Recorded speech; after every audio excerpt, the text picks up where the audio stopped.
Asimi ya Rabbi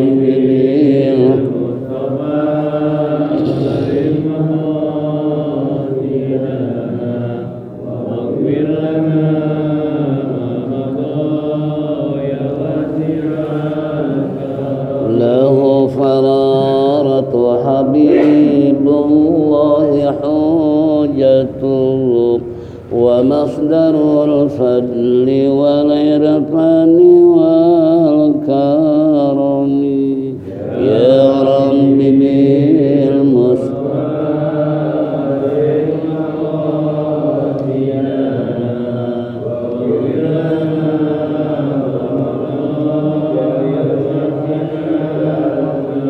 asrul wujudi wa ruhul kauni bahjatu zainul syama'ili wal adabi wasyiyami ya Rabbi bil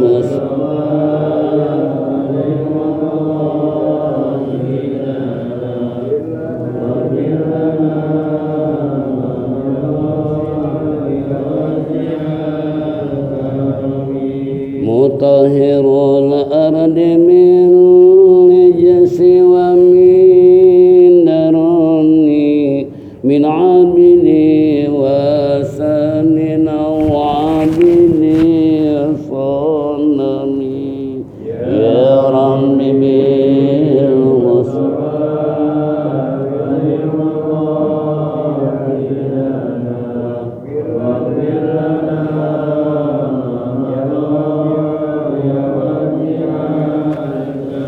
lillahi min munkizil insani min sakarin khairul bariyati min urbi wa min ajami ya Rabbi bil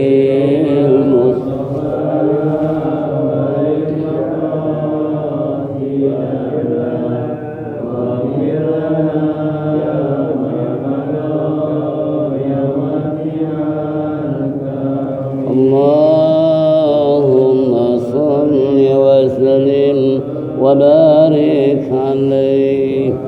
Ma'asyiral muslimin wal muslimat rahimakumullah. Bapak-bapak, ibu-ibu hadirin jamaah Masjid Adia Guru Syaban, kembali di pagi hari menjelang siang kita duduk bersimpuh bersama-sama di tempat yang mulia dalam rangka menindaklanjuti talim rutin ba'da subuh di hari Sabtu. Harapan kita tentunya mudah-mudahan apa yang kita lakukan semua ini mendapat ridha Allah Subhanahu wa taala, taufik dan hidayah, rahmat dan inayah selalu menyertai kehidupan kita sehingga kelak mati husnul khatimah. Amin ya rabbal alamin. Hadirin jamaah rahimakumullah, minggu yang lalu kita telah menyimak apa yang terkandung dalam kitab Al-Jawahirul Kalamiyah fi Aqidatil Islamiyah. Kembali Risalatul Ma'awana halaman 68. Salah tanda 68.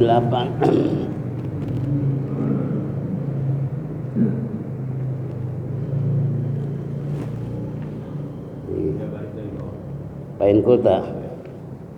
Qala al-musannif rahimallah fa in qulta madza aqra'u fi salati bil lail wa kam raka'atun yang bagi an usolliya fa'lam anna Rasulullah sallallahu alaihi wasallam lam yu'adzib fi tahajjudihi ala qira'ati syai' makhsusin wal hasanu an tattaba'al qur'ana fatakra'ahu syai'an fa syai'an fi qiyamika hatta takhtimahu fi syahrin aw aqalla aw aksara hasban nasyatika wa amma adadu raka'atin fa aksaru marwiya min yamin Rasulullah sallallahu alaihi wasallam salasa asyarata raka'atan Waroda iktisaru ala tis'i wa sab'i wa aksaru ma waraddanhu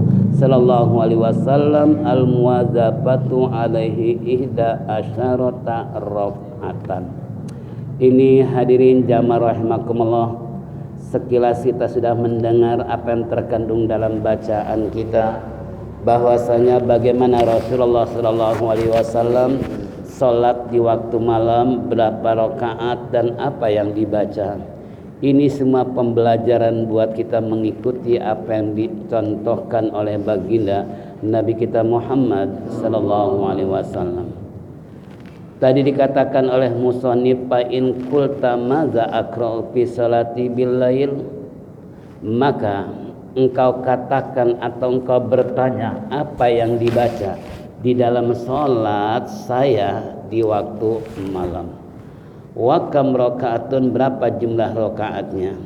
Yang bagi an usolliya, yang seyogianya mesti saya melakukan sholat malam adalah fa'lam, maka ketahuilah oleh kalian anna Rasulullah sallallahu alaihi wasallam, bahwasanya Rasulullah sallallahu alaihi wasallam lam yuwazib, tidak isinya mengikuti, tidak menekuni, tidak melakukan secara rutin tahajudi dalam salat tahajudnya ala qiraati syait, membaca sesuatu surah mahsusin secara khusus atau tertentu. Wal hasanu, dan sebaik-baiknya antataba'al qur'ana, ialah yaitu bahwa engkau meneliti Al-Qur'ana, yaitu Al-Qur'an, pataqrahu, maka lalu engkau membacanya, syai'an, sedikit, pasyai'an, demi sedikit, fi qiyamika, yaitu pada salat waktu malammu, hatta takhtatimahu, nah sehingga engkau yaitu takhtimahu, nah itu dalam Quran, fi syahrin, pada satu bulan, au aqalla, atau paling sedikit, au aksara, atau paling banyak, hasban, sekira-kira nasyatika, yaitu kesemangatan kamu, yakni ketangkasan kamu dalam salat malam, kekuasaan kamu atau semampunya kamu. Wa amma adadu rakaatin, maka adapun jumlah rakaatnya, pa aksaru maruya, maka paling banyak atau maksimal, yaitu maruya, hadis yang diriwayatkan oleh min qiyami, dari waktu malam salat Rasulullah SAW, salah sama asyarata rakaatan, yaitu 13 rakaat.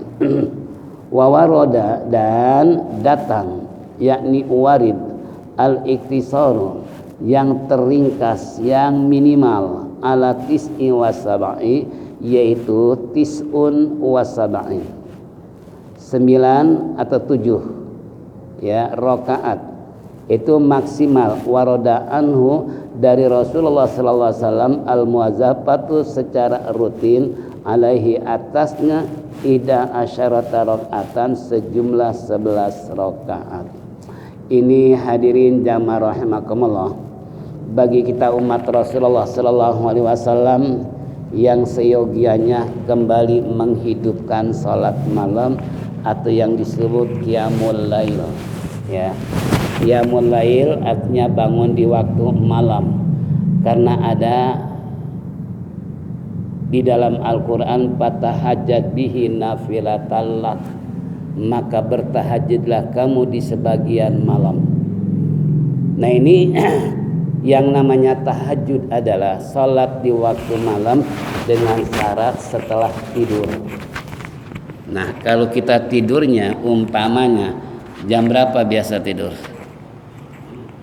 Jam 10 tidur, bangun jam 3 sampai jam 6? Oh jam 3. Kalau jam 3 berarti selalu langsung salat tahajud, apapun bentuknya.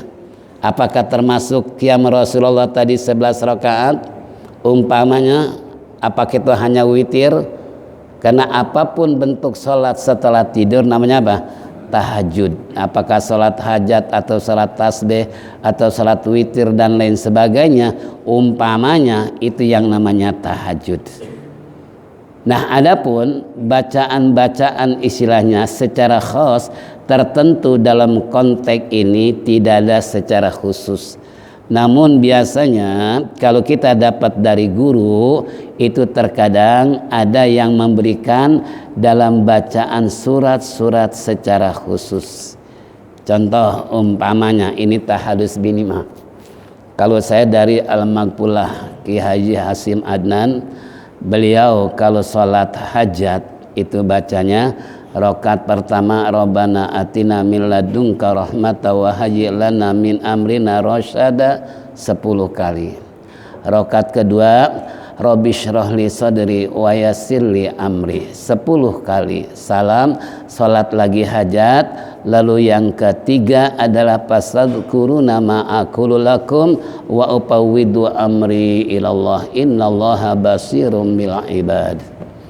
Rakaat keduanya Rabbana atsmim lana nurana faghfir lana innaka ala kulli syai'in qadir. Itu khusus, kenapa?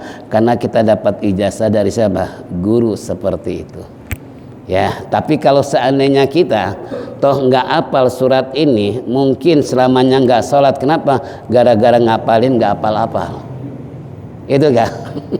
Makanya mungkin di kalangan kaula muda yang cepat daya tangkap dan daya hafalannya mungkin cepat, tapi kalau udah 60 tahun ke atas kira-kira berapa minggu baru hafal? Itu kan? Nah ini makanya kembali itu dari satu guru. Dari guru lain, kalau sholat hajat beliau anjurkan rakaat pertama yaitu ayat kursi, yang kedua kulhu sebanyak 12 rakaat. Nah kalau dipadukan udah berapa? 12 tambah 4 berapa? 16. Nah belum lagi dari guru-guru yang lain. Ini kalau seandainya kita bisa melakukan secara khususiat itu dari guru. Namun tadi kita belum menemukan bahwa bacaan apa sih yang sebenarnya. Makanya Allah yukallifullah nafsan illa wus'aha. Allah tidak membebani seseorang melainkan sesuai dengan kemampuannya. Apa yang kita hafal? Surat apa yang kita hafal? Yang panjang lebih baik. Kalaupun yang pendek, yang penting kan judulnya sholat. Kalau kita ngambil kesimpulan, gitu kan? Sebab kalau seandainya kita baca surat Sabihis seperti ada yang warid dari Nabi, tidak bisa kita rubah. Sholat witir, rakaat pertama Sabihis, kedua kuliah. Nanti yang satu rakaat kulhu, falak, anas.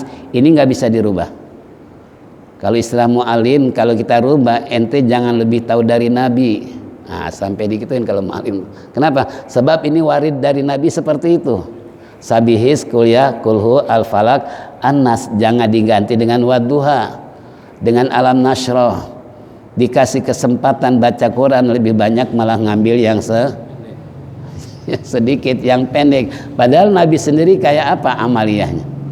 Yang dosanya sudah diampuni masa lalu maupun yang akan datang, jaminan surga, memberikan syafaatul uzma, kayak apa? Namun memberikan contoh kepada umatnya, kalau salat witir rakaat pertama Sabihis, yang kedua kuliah. Lalu gimana kalau nggak hafal? Ya hafalin. Sebab seandainya kita kalau merubah contoh dari Rasulullah, berarti kita nggak mengikuti apa yang dicontohkan oleh Nabi kita Muhammad sallallahu alaihi wasallam, sedangkan Allah memuji kepada beliau, laqad kana lakum fi rasulillahi uswatun hasanah. Sungguh benar-benar ada ketauladanan yang baik pada pribadi Nabi apapun bentuknya, termasuk di dalam sholat. Ya, makanya sabda Rasulullah, sallu kama ra'aitumuni usolli, salatlah kamu sebagaimana kamu melihat saya salat. Nah ini jadi kembali tadi, itu secara khusus kalau kita dapat ijazah dari guru pasti ada bacaan tertentu. Tapi kalau kita tanya guru dari mana, pasti dari mana? Dari guru. Guru dari mana? langsung sanadnya nyambung, minimal ujung-ujungnya adalah dari baginda Rasulullah SAW. Walaupun mungkin ada yang istilahnya itu yang dibaca secara rutin oleh gurunya yang tanpa istilahnya melihat sejarah Rasulullah bacaannya tadi.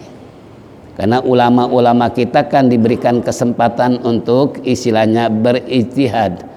Makanya kalau tadi dari Kiai Hashim Andan itu sesuai dengan makna. Ya, apa yang kita inginkan, baca. Contoh tadi, Rabbi syrahli sadri wa yassirli amri.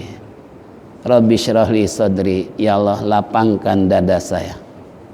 Rabbi syrahli sadri wa yassirli amri, mudahkan urusan saya. Nah, itu kan maknanya apa?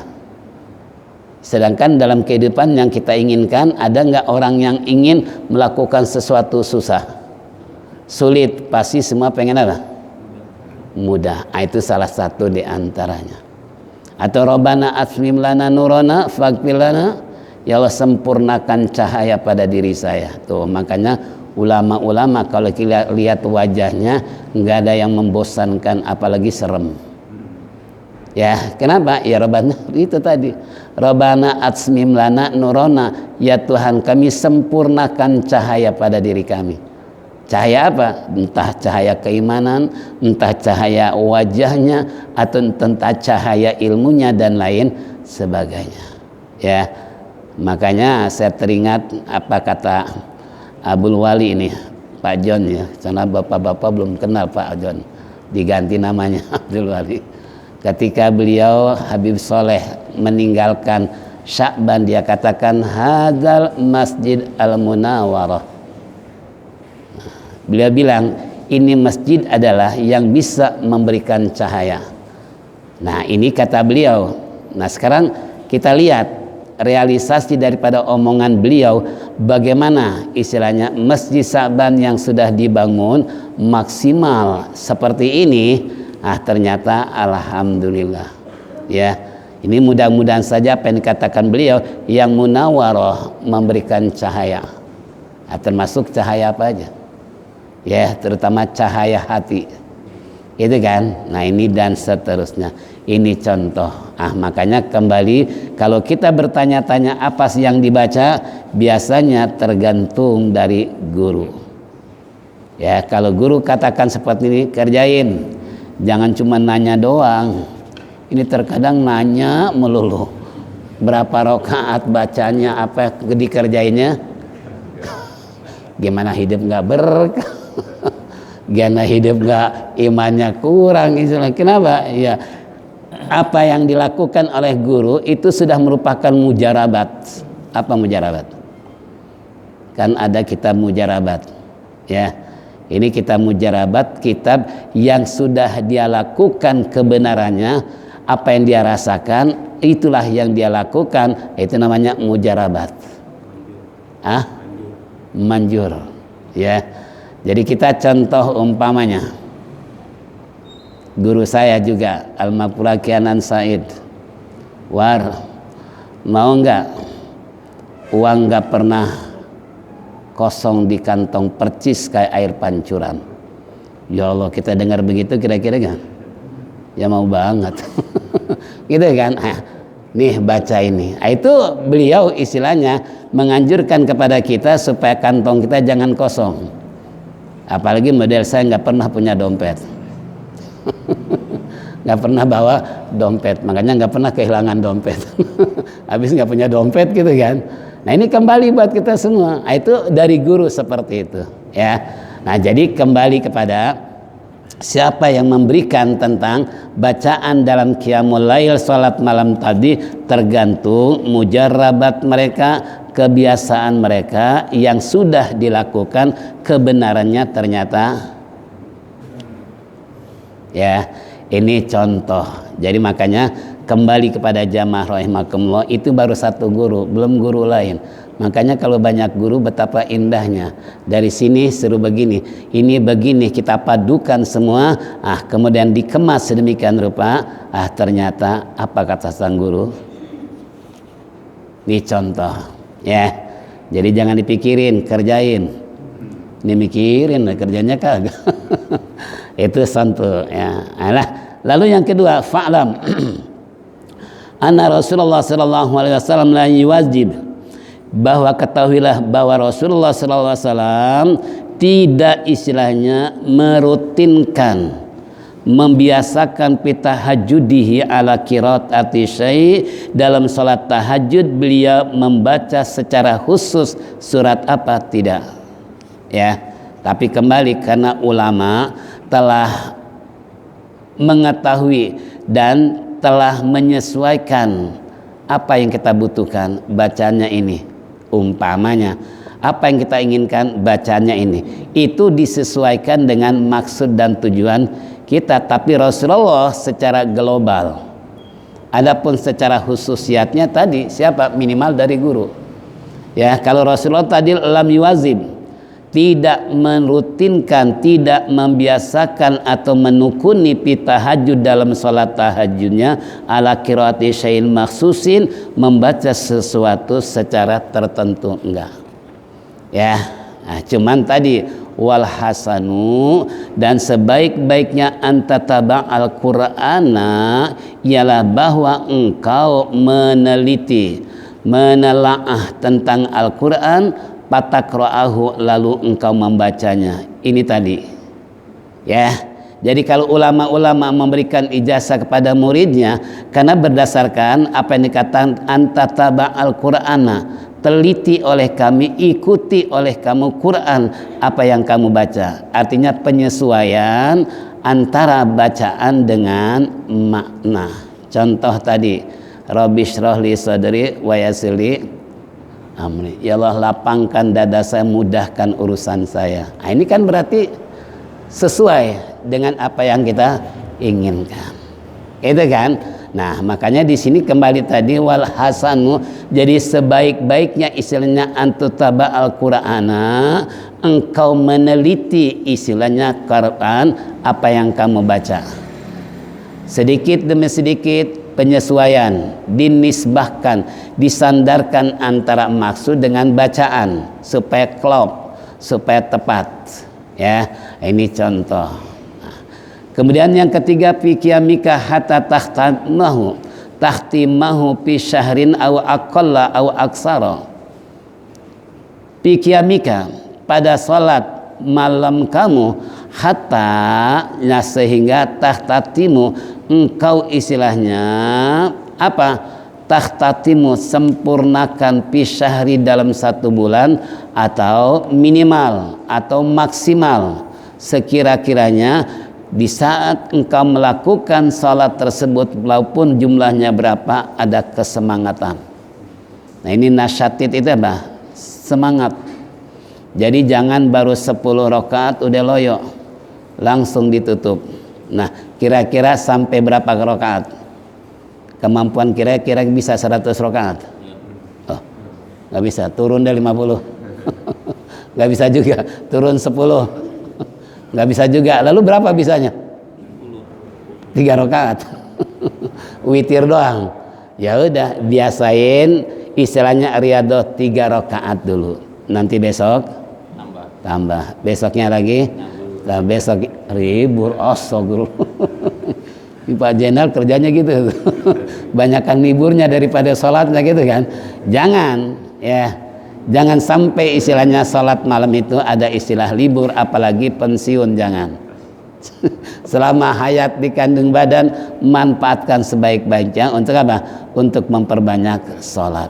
Karena yang paling efektif mengingat Allah adalah di dalam salat. Yang paling benar, yang paling baik mengingat Allah adalah dalam salat.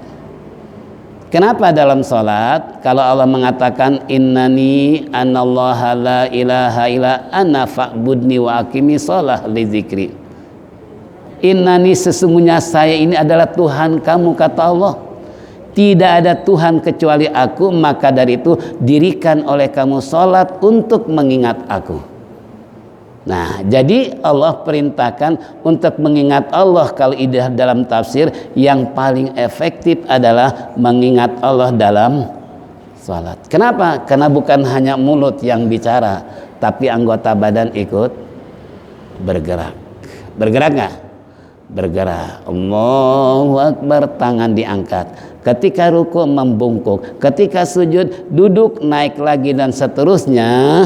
Di samping lidah bergoyang dengan menyebut Allah, tapi seluruh anggota tubuh ikut bergerak. Coba kalau cuma zikir doang, paling hanya bunut yang berkata anggota tubuhnya cuma sila doang. Nah, kira-kira bagaimana? Ya, ini kalau kita mengingat dengan ayat tersebut bahwasanya salatlah kamu untuk mengingat aku. Berarti penjabarannya bahwa untuk mengingat Allah yang paling adalah bagus dalam salat karena seluruh anggota badan ikut bergerak. Nah, ini contoh. Nah, ini dalam sebulan tadi katakan bahwasanya sehingga engkau khatam Al-Qur'an. Bila perlu nih hatta takhtimahu fi syahrin aw aqalla aw aksara. Di dalam kamu melakukan salat malam sehingga bisa menghatamkan Quran dalam tempo 1 bulan atau minimal 3 malam atau maksimal berapa bulan? Berapa bulan? Makanya saya waktu umroh ya, ada anak muda kayaknya dari Bangladesh ya. Itu sholat sambil baca Quran. Jadi Quran kecil beliau sambil baca. Nah, itu mungkin dia punya target istilahnya dalam sekian rakaat harus membaca Quran sekian juz. Boleh enggak sholat sambil megang Al-Quran? Boleh ya. Apalagi zaman sekarang kan ada Quran yang ukuran 60 cm. 60 cm itu kemudian dipakai alat kayak model apa? Kayak model meja. Itu kan di saat kita selesai baca boleh kita apa? Balik. Asalkan jangan baliknya terus menerus. 3 kali bergerakan batal. Kalau cuman di saat istilahnya dia baca tes dapat 1 halaman kemudian dia pindahkan, itu enggak berturut-turut, enggak membatalkan sholat. Makanya sekarang di masjid-masjid besar Jakarta itu di mihrab ada Quran yang besarnya kurang lebih ada 60 cm ya. Ini contoh. Itu kalau punya bapak-bapak di rumah pasang Quran seperti itu, jadi sambil sholat sambil baca apa? Quran. Nih, jadi sini kata musannif pikiyamika di dalam salat malam hatta sehingga takhtimahu fi syahrin, kamu bisa menghatamkan Quran dalam tempo 1 bulan atau minimal berapa atau paling banyak sekira-kiranya kamu memberikan semangat dalam qiyamul lail tadi. Nah, ini hadirin satu permasalahan tentang bacaan. Makanya pantas kalau tadi sekian rakaat targetnya sekian 1 malam, besok sekian dan seterusnya. Yang kedua jumlah rakaat.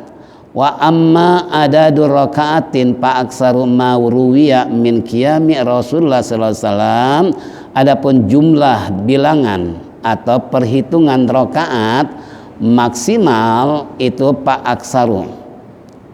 Yang terbanyak, ambil yang terbanyak.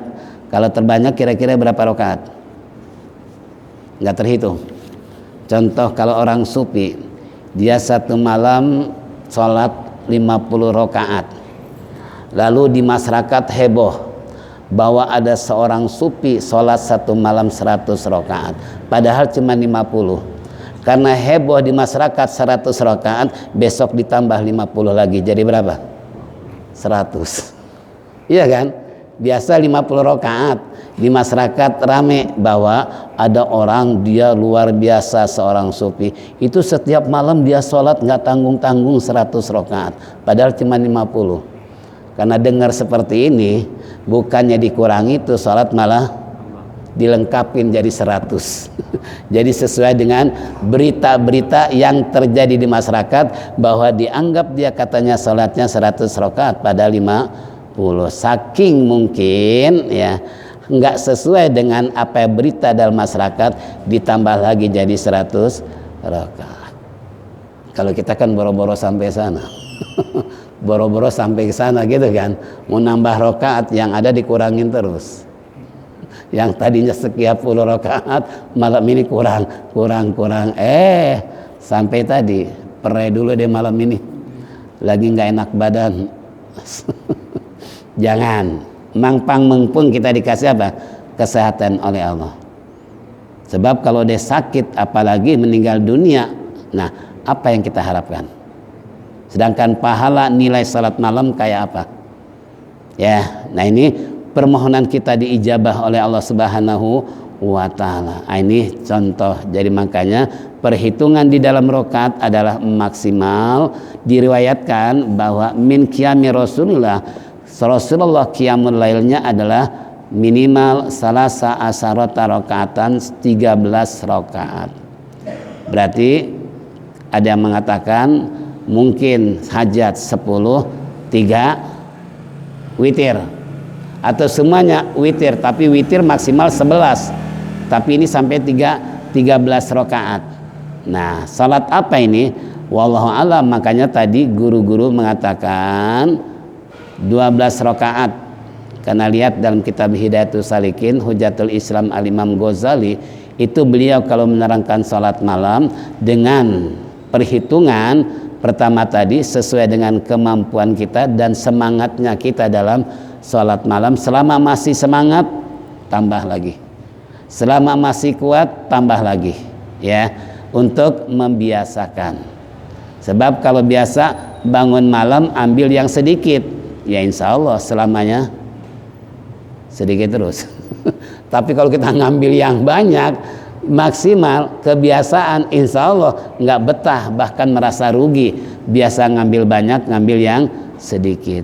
Tapi kalau yang biasa sedikit nggak merasa rugi. Kenapa? Udah biasa seperti itu. Tapi kalau biasa ngambil banyak, sedikit, coba kalau nggak menyesal. Kalau nggak mikirin, ya Allah, coba tadi tambah sholat tasbih, mungkin padahal saya masih kuat. Nah, itulah godaan setan begitu hebatnya, supaya jangan memperbanyak salat. Itu na'udzubillah min dzalik. Yang terakhir tadi, wa waradal iktisaru ala tis'i wa sab'i wa aksaru ma warad anhu sallallahu alaihi wasallam al muwazzafatu alaihi ihda asyarata rak'atan. Bahkan Rasulullah dalam satu riwayat mengatakan bahwa Rasulullah memperingkas, meminimalkan istilahnya berapa, yaitu ala tis'in 9 wasab'in dan 7 rakaat.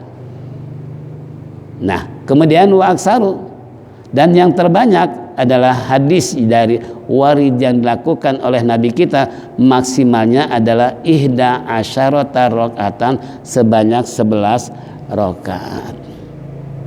Lalu ulama-ulama gimana sampai lebih dari 11 rakaat? Kembali tadi nasyatid, kalau masih semangat, masih kuat, tambah. Karena Rasulullah kan sebagai istimbat, ya, pengambilan hukum. Makanya Rasulullah tidak mau membebani umatnya dengan maksimal. Kalau Nabi 100 rakaat setiap malam, umatnya kira-kira mampu nggak? Itu Nabi kan perhitungkan. Nah, makanya hitungan minimalnya berapa? 11 rakaat. Ini aja 11 kita nggak pernah kerjain, apalagi lebih dari. Na'udzubillah min dzalik. Tolong sekali lagi. Inilah hadirin jamaah rahimakumullah tentang jumlah rakaat dan bacaan di dalam qiyamul lail. Wallahu a'lam bishawab. Kita break dulu sejenak.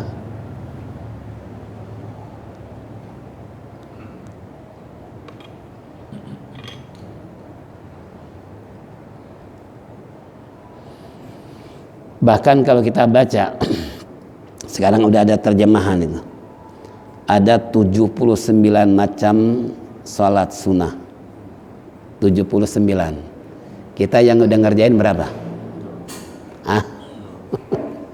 Ini setiap malam ternyata ada sholat sunnah.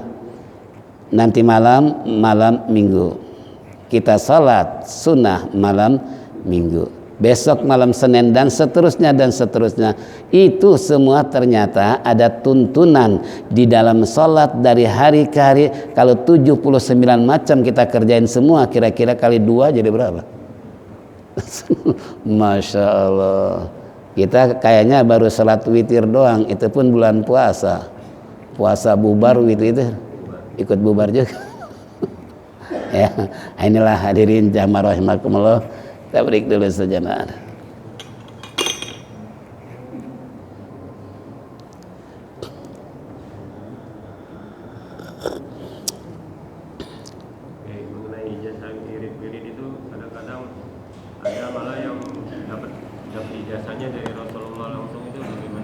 Iya. Ini dari Rasulullah langsung kita dapat ijazah, walaupun entah secara estafet atau mimpi gitu kan. Bisa jadikan ilham mimpi. Umpamanya atau estafet sejarah. Nah, seperti tadi umpamanya wirid atau bacaan-bacaan yang diberikan oleh sang guru, kembali tadi estafet sejarahnya pasti akan ittisal, nyambung sanadnya. Contoh nih, saya dapat wirid silsilahnya dari siapa? Diponegoro waktu perang Fajri gitu kan. Beliau ngamalin itu. Sampai turun kepada kiai ini. Itu berarti kalau seandainya Diponegoro yang memberikan ijazah kepada muridnya, dia kan serang habaib juga. Ya, di Diponegoro itu. Ini kembali tadi, apakah beliau itu karangan sendiri atau buatan sendiri? Wallahu alam gitu kan. Nah, kalau enggak ada acuan atau referensi istilahnya, dapat dari mana beliau? Nah, tadi apakah langsung dari Rasulullah atau inspirasi yang beliau istilahnya tulis kemudian diijazahkan kepada guru? Kan bisa jadi. Ya. Bahkan kalau guru menyebarkan dia punya ijazah dari guru dan guru itu walaupun orang yang meninggal dunia, ini satu contoh, saya punya guru ketika beliau mengijazahkan kepada santri-santrinya, murid-muridnya, malamnya mimpi gurunya datang, alhamdulillah untung kamu bagikan ijazah itu, saya merasa terang hati saya. Coba itu guru si kumpul ya, Abdul Ghani Banjarmasin ya. Sampai-sampai waktu saya jarah ke sana, waktu itu saya datang malam karena dijemput oleh orang-orang sana, orang Banjarmasin. Saya kagetnya apa? Pakai mobil Pajero, mereka pakai baju jubah semua, saya pakai celana panjang, keder deh.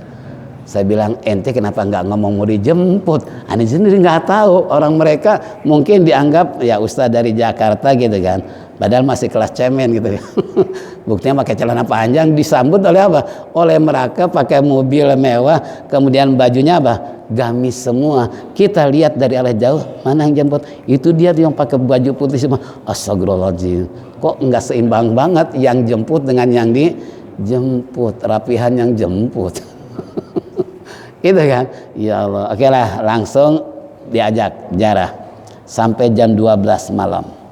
Nah, jam 12 malam diajak mampir kepada yang punya mobil tersebut, kemudian makan malam, berangkat lagi sampai jam 2. Yang terakhir jarah ke Arsyad Al-Banjari ya, di Martapura itu. Nah, itu sampai jam 2 malam.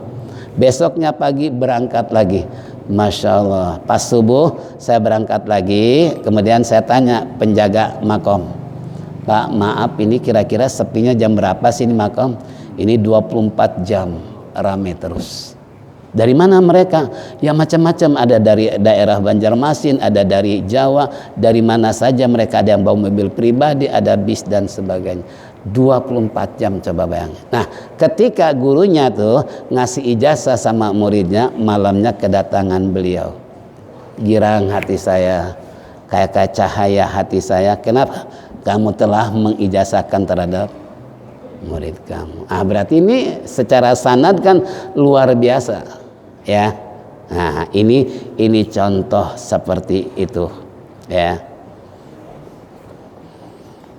Kalau Rasulullah mungkin langsung istilahnya dia berpapasan dengan Rasulullah melalui mimpi atau estafet tadi ya, dari Rasulullah kepada para sahabat-sahabat, tabi'in dan seterusnya, umpamanya sampai kepada sang ulama tersebut, ulama kemudian memberikan ijazah kepada kita, bisa seperti itu ya.